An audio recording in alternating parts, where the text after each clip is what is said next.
बच्चों, मैंने first part में आपको एयर पॉल्यूशन के बारे में बताया है। अब इस चैप्टर का सेकंड पार्ट स्टार्ट करते हैं। सेकंड पार्ट है वाटर पॉल्यूशन। यहाँ पर बता रहे हैं पानी किस तरह से प्रदूषित होता है। The mixing of unwanted elements in the water sources is called water pollution. देखिए, हमें पानी देने वाले जो भी साधन हैं, जो भी सोर्सेज हैं, उनमें जब अनचाहे तत्व मिल जाते हैं तो वो वाटर पॉल्यूट कर देते हैं, उसे हम वाटर पॉल्यूशन कहते हैं। It cause damage to the aquatic life. इससे क्या होता है, हम लोगों के जीवन पे तो फ़र्क पड़ता ही है, साथ साथ जो पानी में रहने वाले जीव हैं, जिन्हें एक्वेटिक एनिमल्स कहते हैं, उनकी लाइफ पे भी बहुत फ़र्क पड़ता है, चाहे वो एनिमल्स हों या एक्वेटिक प्लांट्स हों। मतलब एक्वेटिक लाइफ बहुत ज़्यादा डैमेज हो जाती है। ओके, पॉल्यूशन के, वाटर पॉल्यूशन के क्या क्या कारण हैं। Washing clothes and utensils in water bodies, नदियों के किनारे कपड़े धोना, बर्तन धोना। Bathing animals in Pond's and reverse, नदियों या तालाबों के किनारे जानवरों को नहलाना, ये भी एक बहुत बड़ा कारण है वाटर पॉल्यूशन का। नेक्स्ट बता रहे हैं waste from houses, factories, offices etc is often poured into the rivers. जैसा कि मैंने पहले भी बताया था कि कल कारखानों से निकलने वाला जो केमिकल होता है उसको नालियों के थ्रू नदी में बहा दिया जाता है। Dumping of garbage into a water source.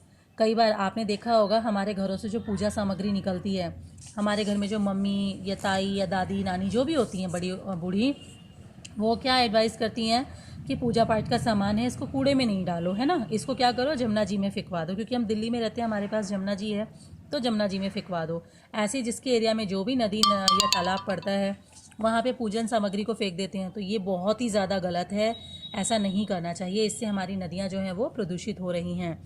Next यहाँ पे बताया ही है immersion of idols of god and puja material, कि कई त्यौहार ऐसे आते हैं जहाँ पे विसर्जन करते हैं। गणेश चतुर्थी हुआ, दुर्गा पूजा हुआ, मूर्तियों का विसर्जन नदियों में कर दिया जाता है, पूजन सामग्री भी फेंक दी जाती है। ये गलत है, ऐसा नहीं करना चाहिए। Fertilisers get washed away by rain and mix with water.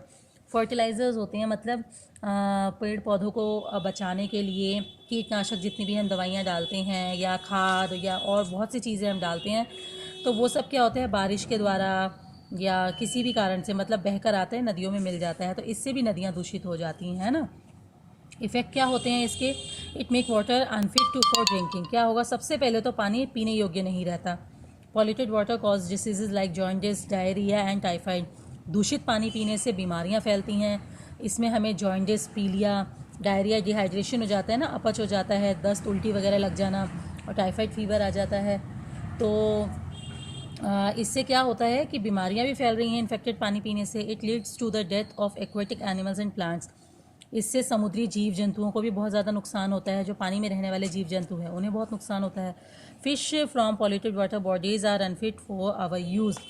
बहुत से लोग ऐसे हैं जो फ़िश वगैरह खाते हैं। जब पॉल्यूटेड वाटर से हम लोग फ़िश पकड़ेंगे, खाएंगे, तो क्या होगा, वो पॉल्यूशन जो है, इन्फेक्टेड पार्ट्स जो हैं वो हमारी बॉडी में जाएंगे और हमें भी इन्फेक्ट कर देंगे, है ना।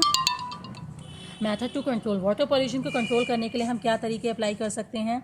यहाँ पर क्या बताया गया है, देखिए। Avoid animal bathing and washing clothes in water sources. नदियों के किनारे जानवरों को नहलाना या कपड़े धोना बंद कर देना चाहिए। Do not throw garbage and poisonous chemical in water sources. Company से बहने वाले केमिकल हो या कूड़ा करकट हो, उन्हें नदियों में नहीं जाने देना चाहिए। We must clean the waste water from the factories before letting it flow in to the water sources. Companies में क्या, फैक्ट्रीज़ में क्या होना चाहिए, वाटर फिल्टर्स लगे होने चाहिए जो कचरे को या केमिकल्स को अलग कर दे और पानी को बस बाहर की तरफ फेंके। We should reduce the use of plastic. हमें प्लास्टिक का यूज़ बंद कर देना चाहिए, ठीक है ना। तो बच्चों, ये हमारा सेकंड इम्पॉर्टेंट टॉपिक है, वाटर पॉल्यूशन, जो मैंने आपको बताया। बाकी का मैं आपको थर्ड पॉइंट में बताऊँगी, थर्ड पार्ट में बताऊँगी। Thank you.